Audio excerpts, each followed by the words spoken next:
What's poppin'? I'm Peter, and this is a LEGO post office. And as you might have guessed, it is my newest LEGO creation. And in this video, I'm going to show you everything about it, so let's just jump right in.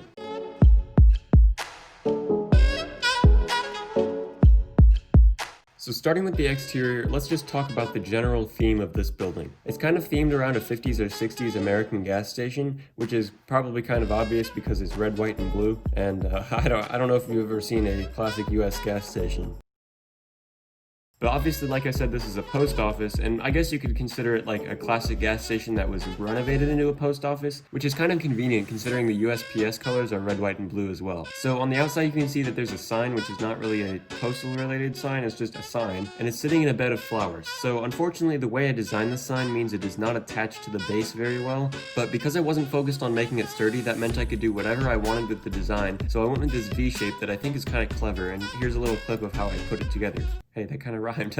Anyway, the top of the sign is like a little circle logo with some wings on either side, and the reason I put the wings is just because that's a pretty common design element from those days. I know a lot of cars back then had it, and I'm kind of taking it out of their book and putting it on my mock. At the base of it, there's just a flower bed, and then there's a path surrounding that goes in front of the building, and that path is actually kind of a cool technique. Obviously, the ends of it are just some tiles, and then in the middle, it's some tiles that I put on an angle with some other tiles beneath it, I guess. So it's not really that complicated. It just makes it look a lot better. And the building is also surrounded by a little bit of like elevation change and terrain just to make it look a little bit more interesting, because this is built on a 32 by 32 base plate, and those base plates look kind of ugly when they're bare. When you turn the building around, you can see there's just a white wall with some windows and awnings above them. I mean, that's pretty common for buildings to have awnings like that. And then also at the bottom, there's some more landscaping. The fourth side of the building is very, very, very plain. And I mean, if you think about it in real life, the back of buildings are pretty plain. So I guess it's more like a model, I guess. Another reason it's so plain is just because I don't have tons of parts, and I didn't plan on taking this building apart,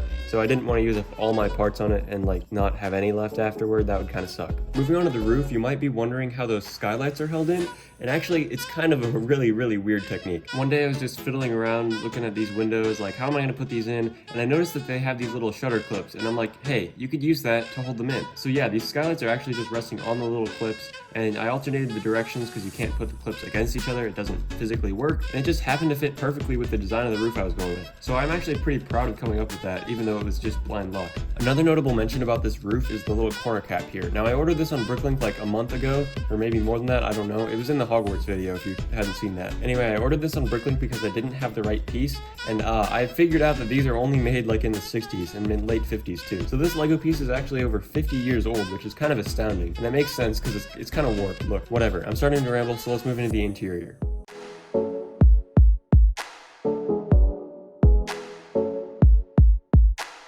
So starting with as you walk in the door, there's some chairs on the left, and as you walk further into the building, there's a table with some mail. I don't exactly know what it's for, it's just a table, so yeah. But the way I built it, the countertop studs are facing up, and then the rest of it, almost all the rest of it, is facing sideways. So there's a plate on the back, and there are a couple of headlight bricks to hold it up. And then on the front, you just have some curvy pieces, and the blue piece in the middle is actually a broken part of a larger piece. I don't know where it came from. I just know it's old, and I found it sitting in our bin. As you move around the corner, you can see there's a piece of modern art, which is mainly just to fill up the space. And then across from that, there's all the postal, like the PO boxes, the post office boxes. These are made of 60 yellow headlight bricks, also called Ehrlings. I call them Ehrlings. But yeah, there's 60 yellow Ehrlings, and they're on their side, just to make it look a little more visually interesting. And then the corner over there is just a little mail room, I guess. And that's mainly just for any staff that would work here. And there's some letters hanging and a little table with a countertop. Yeah, this is where like they ship out stuff from. But that wraps up the interior, and so I guess I'll just show you the underside of the attic, which is made with some double wide bricks. Actually, you know, that's mainly the structure of it, is just the double wide bricks, and then there's just the slopes on top of that,